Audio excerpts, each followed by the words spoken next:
The following dramatization, set in the near future, describes step by step what we believe will happen on the day America's foreign creditors finally demand repayment for America's debts, the largest debts ever accumulated in the history of mankind.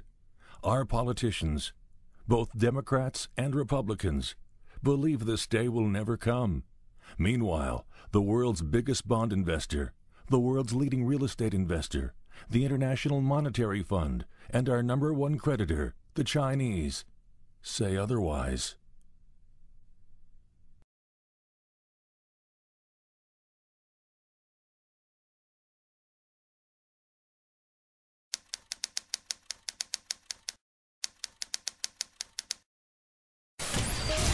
And now let's turn to the financial news this morning, where apparently there's a somewhat bizarre story emerging from 1500 Pennsylvania Avenue, home of the U.S. Treasury Department in Washington, D.C. According to our sources, U.S. Treasury officials are now responding to rumors about a failed Treasury auction yesterday, which typically allows the federal government to borrow money. The explanation so far is that there's likely been some sort of glitch in the computer system that manages these weekly funding auctions of U.S. Treasury bonds. This system, called the Treasury Automated Auction Processing System, or TAPS, normally should have received bids from lenders by 1 p.m. Eastern Standard Time yesterday. The system would have been processing these bids and then close the auction this morning around 7 a.m. before the opening of the U.S. financial markets. But as of 7:30 a.m., the most recent auction has not been completed. Right now, Treasury officials aren't sure what's causing the problem, but that it's likely just a glitch in the computers. For more details on the situation, we turn to our financial correspondent. Bob, how do you think this glitch will impact the markets? Well, we don't know yet how serious the problem is. But unless this issue can be resolved quickly, I've heard that there could be a major disruption to the world's markets today. You know, most Americans don't realize this, but the federal government spends much more money than we bring in each year. The U.S. Treasury must sell billions of dollars worth of bonds each week just to keep things going. Our country depends on investors to give the U.S. Treasury billions every week. Most of our creditors are foreign governments, like the Chinese and Japanese. With our total debt now in excess of $15 trillion, the U.S. Treasury's weekly funding demands now routinely exceeds $100 billion. The size of these debts means that there are very few investors anywhere in the world big enough to provide us with the credit we need. And, apparently, none of those regular lenders appeared yesterday afternoon on TAPS. Now, there's a rumor, but I repeat, right now it's just a rumor which we cannot yet confirm, that this situation might not really be a computer glitch at all.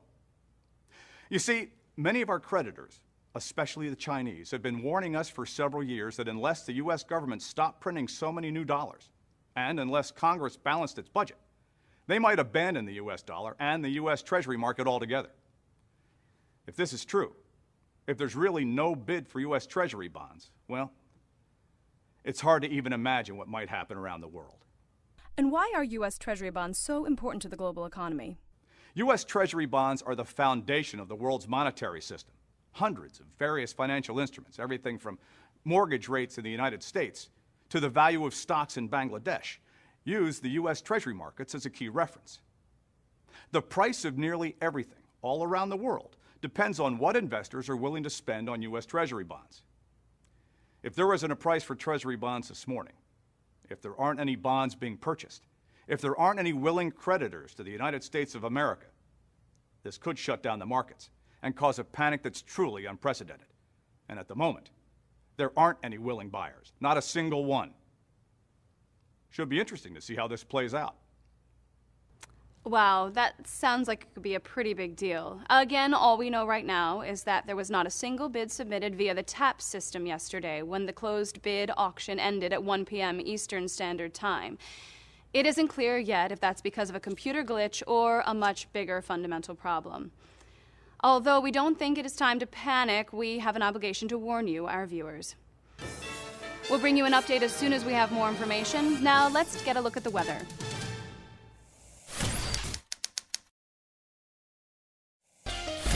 We're back live with an important update to the story we broke this morning about what is still being officially called a glitch in the weekly U.S. Treasury auction.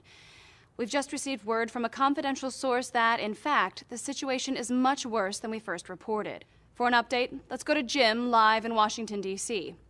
Jim, what have you been able to find out, and how has it gone from bad to worse? Well, according to a confidential senior administration source, earlier this morning, U.S. Treasury Secretary Tim Geithner received a phone call from New York Federal Reserve Bank President William Dudley. Now, according to our source, Dudley told Geithner that none of the so-called primary dealers who work with China or Japan, that is, the large banks active in buying large quantities of U.S. government debt, would submit a bid this week for any of our Treasury bonds.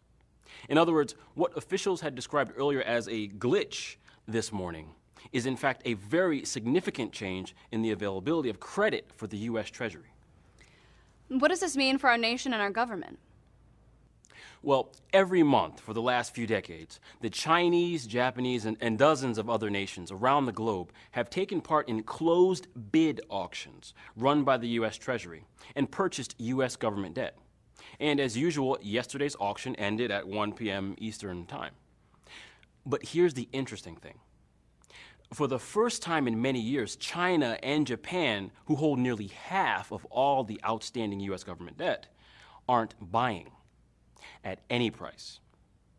According to our source, Mr. Dudley told the Treasury Secretary that the New York Fed spent yesterday afternoon checking with the primary dealers and with the Chinese and Japanese governments personally to make sure that there was not a problem with the Treasury automated auction processing system, which accepts bids electronically and maintains confidentiality until the auction begins.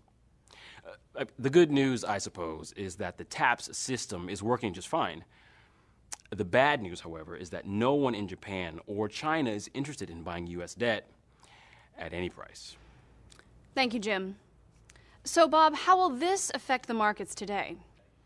Well, I expect they'll react swiftly and violently. They open soon, so we'll find out. And we'll bring you an update on all of this as soon as we have more details. We'll be right back. We have an important update to our top story of the day.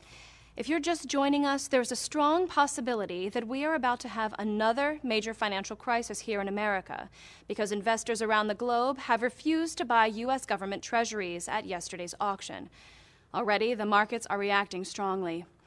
After learning that there's not been a single bid yesterday on the U.S. government's Treasury Automated Auction Processing System, TAPS, the 24-hour global futures market for interest rates, the benchmark rate, has soared from 3.5% to 7% in just a few minutes. This rate, which serves as one of the main foundations of the world economy, is based on the price of 10-year U.S. government bonds. In other words, the futures market is judging that the value of U.S. Treasury bonds will fall by 50% once trading can be resumed. This also implies that the U.S. government is going to have to pay more than double the interest rate on its debts going forward, resulting in a severe strain on the U.S. economy. At the same time, the move higher in interest rates is causing stock market futures to plummet. When the U.S. stock market begins trading in just 1 hour, 20 minutes, the S&P 500 index is set to open 20% below yesterday's previous close. That would be a near-record one-day move before the markets even open. Commodity futures have dropped as well by an average of 15%.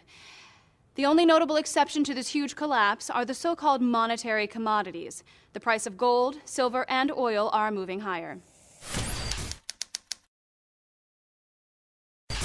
We've just had a report come over the wires that Zhou Jiqian, the head of the People's Bank of China, has just addressed the international press this morning in Beijing.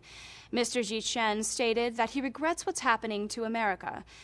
He also announced that the Chinese National Bank's 9 regional branches have been stockpiling large, previously undisclosed amounts of gold, including a major unreported purchase of the International Monetary Fund's reserves.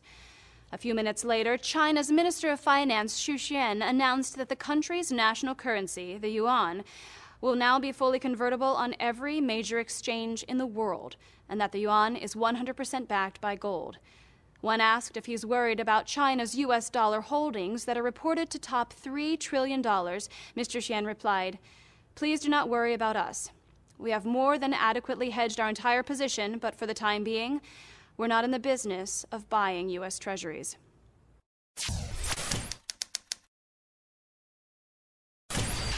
just received word that early this morning, President Barack Obama convened an emergency conference call with top U.S. business and market leaders, including Treasury Secretary Tim Geithner, the chairman of the Chicago Mercantile Exchange, the chairman of the New York Stock Exchange, and the presidents of the United States' three largest banks.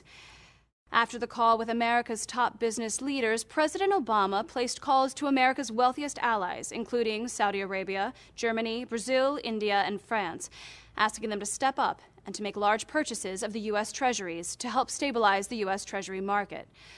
Bob, you've been in this business for 25 years. What are your thoughts? Well, the president knows that unless the Treasury market can be stabilized, we're likely to have a run on bonds and the U.S. dollar, and consequently, a run on U.S. banks. This situation with the failed U.S. Treasury auction is moving incredibly fast, and we're not really sure what's going to happen next. And as it turns out, we're not the only ones. Some of our top sources in Washington and in New York are simply refusing to comment until they see what happens with the failed U.S. Treasury auction. However, we did receive word a few minutes ago that German Chancellor Angela Merkel spoke to President Obama, and while anxious to help, the Chancellor told the President that there is simply nothing that they nor any of the allied nations can do, because the amount of U.S. Treasuries coming due in the near term is vastly larger than all of the allied nations' reserves combined. Apparently, in one heated exchange, the German Chancellor said, quote, "We've based our currency on yours. We can't bail you out." According to two witnesses present during this phone call, President Obama clearly did not appreciate Merkel's refusal, and in a desperate plea for help, the president then offered to lend Germany the money to buy U.S. Treasuries and steady the market. We're told the German chancellor said that would be, quote, impossible. Apparently, after the call, the president's advisors reiterated the point that such actions would only exacerbate the problem, as it would lead to more inflation and further enrage our existing creditors, who have objected to similar actions in the past. According to one account, President Obama then demanded to know why so much U.S. debt was coming due so quickly. He said, quote, "What are we, Portugal?